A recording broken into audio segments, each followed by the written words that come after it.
Quali sono i punti di contatto tra arte, scienza e tecnologia? Ho individuato due punti fondamentali che secondo me uniscono il mondo dell'arte e il mondo della scienza. Si cerca di andare nel mondo dell'ignoto, in questo immenso dominio di ignoto, ciascuno con i propri strumenti, con i propri mezzi. In ogni modo tutti, sia l'arte che la scienza, cercano di spostare il confine sempre un po' più avanti della conoscenza, e penso che questo sia già un nobile obiettivo per entrambe le parti. Poi un altro elemento che secondo me accomuna tantissimo, e su questo direi forse non tutti ci hanno pensato, è la bellezza. Perché sì, quando parli di un quadro è facile parlare di bellezza.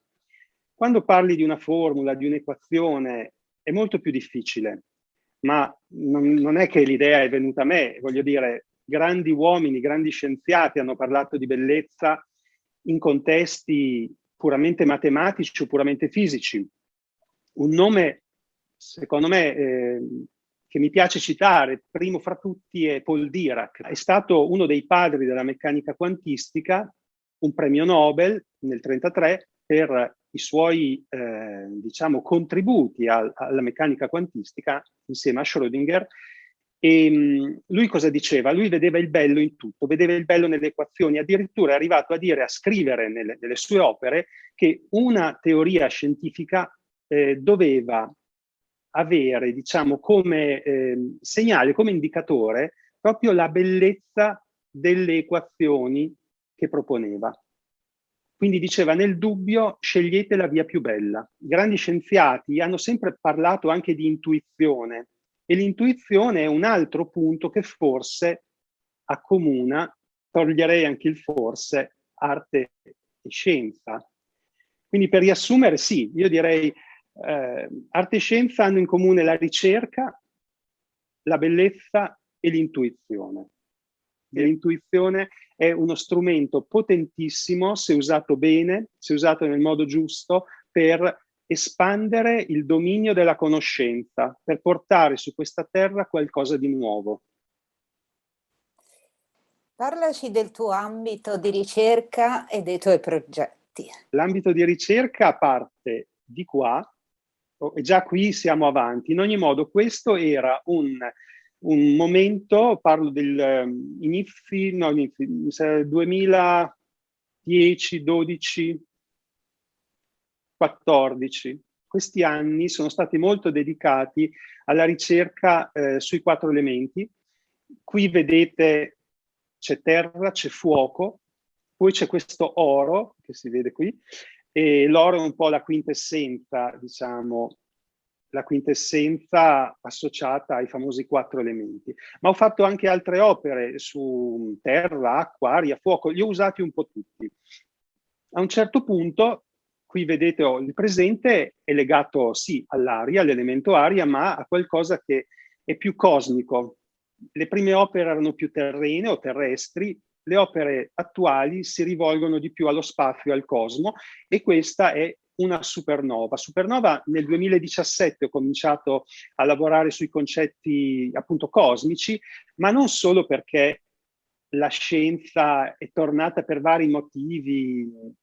Abbiamo portato queste opere al CERN, a Ginevra, quindi diciamo, la scienza e l'arte si sono veramente fisicamente unite, ma c'è di più, perché in queste opere io non vedo solo scienza e arte, ma vedo anche la trascendenza, perché una supernova, quando esplode, una stella, la supernova è una stella che esplode, e lancia tutto il materiale di cui è composta nel cosmo.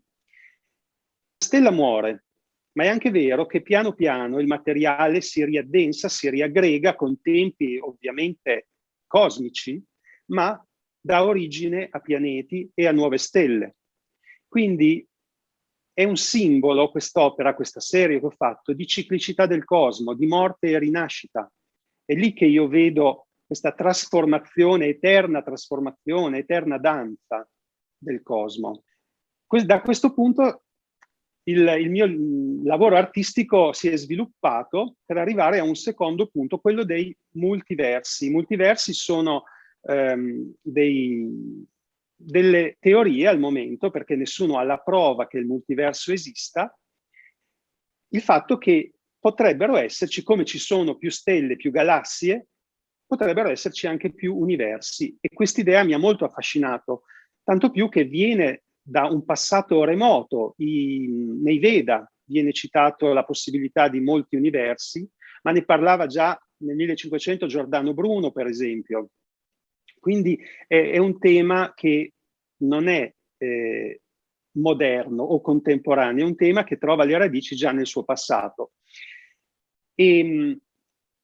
Ulteriore passo, ed è l'ultima collezione sulla quale ho lavorato, è legata alla materia oscura. La materia oscura, dark matter, è uno dei temi più affascinanti al momento della ricerca fisica, perché è un ente che tutti hanno, diciamo, accettato, se ne accetta l'esistenza per giustificare certi fenomeni fisici, ma nessuno ancora ha potuto dire sì, ho trovato la materia oscura. Ho lavorato col fosforo e questa è l'opera illuminata e questa invece è l'opera, la stessa opera al buio.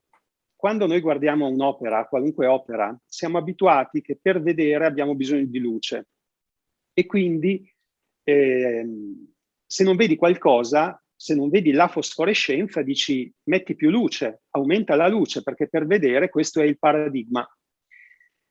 Con la fosforescenza invece devi cambiare il paradigma, devi togliere la luce se vuoi vederla. E da questo semplice esempio per me si può andare molto lontani, nel senso che sia nella scienza che nell'arte, abbiamo detto prima nella ricerca in generale, se tu hai insistito per molto tempo in una direzione senza trovare dei frutti, beh, prova a cambiare il paradigma, a invertirlo al limite, proprio come questo della luce. Più luce, non vedo niente. Allora a questo punto la tolgo la luce, smetto di insistere con la luce. Il ruolo della casualità e l'uso costruttivo dell'errore. La casualità, come si può già vedere in queste opere, è molto presente.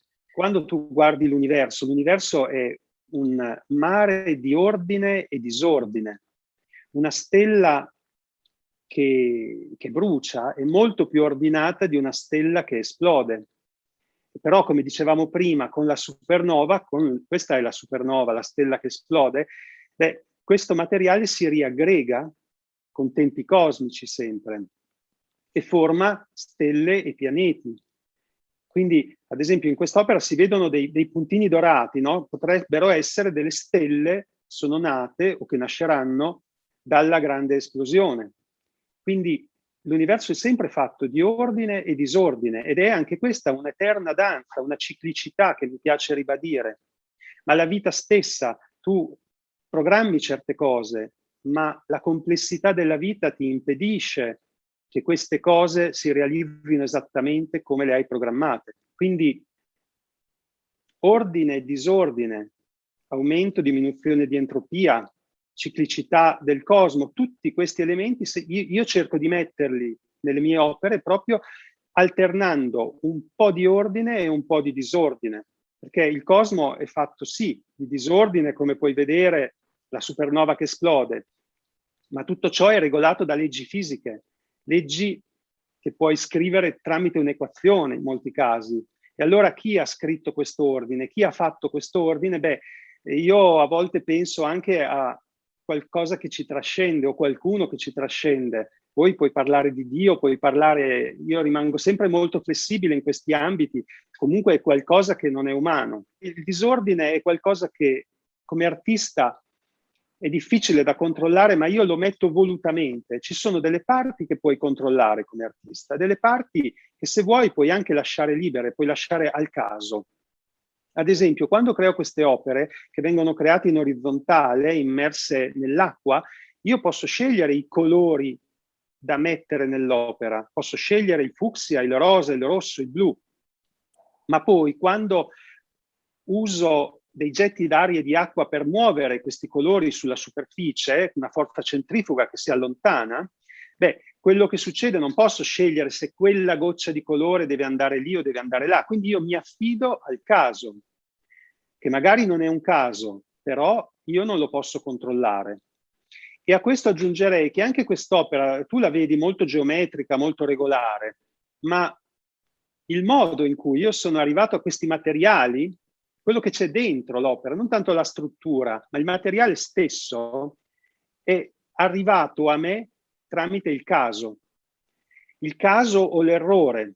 Qui bisogna intendersi, è un discorso molto ampio e anche molto affascinante, perché l'errore, un po' come l'intuizione, ti dà delle idee, ti porta nella realtà delle novità. E mi piace raccontare, è un piccolo aneddoto, come ho scoperto questo materiale. Io in realtà cercavo, prima di queste opere, cercavo qualcosa che potesse rendere l'idea della fusione, del fuoco, qualcosa da poter, sì, bruciare, ma non avevo ancora trovato il materiale giusto. E quindi il fuoco lo dipingevo in maniera molto naif, direi, molto banale.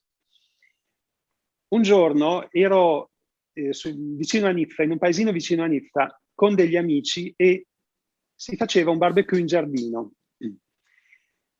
A un certo punto la cappa del barbecue ha cominciato a bruciare, quindi panico generale e subito non si capiva cosa fosse, poi sì, era un coperchio di un certo materiale plastico, diciamo così, che aveva preso fuoco. Spento il coperchio, buttato nel cestino e la festa continua, la giornata finisce. Il giorno dopo, passeggiando vicino al cassonetto dei rifiuti, io ho trovato quel materiale che era bruciato. E ho avuto, in quel caso lì, chiamala intuizione, chiamala, non lo so, accortezza, di fermarmi un attimo e di prendere in mano questo oggetto bruciato.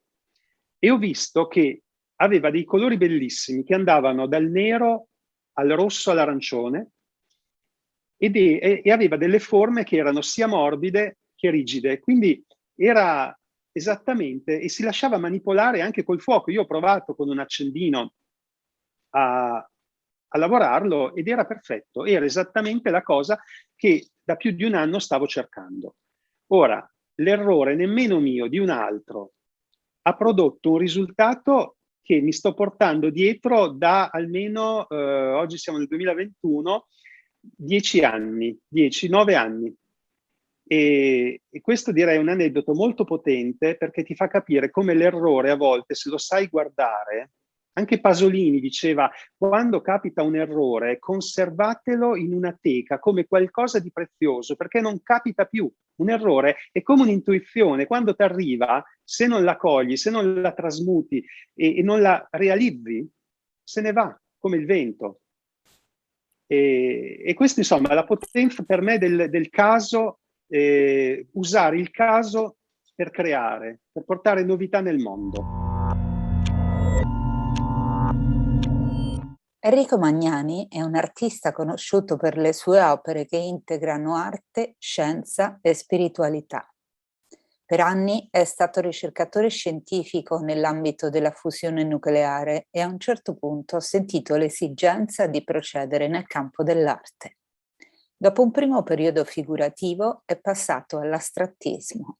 Le sue originali opere, che attraversano molteplici discipline artistiche, umanistiche e scientifiche, a partire dal 2010 sono state presentate in musei, fondazioni, gallerie private e istituzioni pubbliche in Europa e negli Stati Uniti. Recentemente ha iniziato a tenere seminari e laboratori formativi sulla creatività nell'arte attraverso l'uso costruttivo dell'errore e dell'intuizione.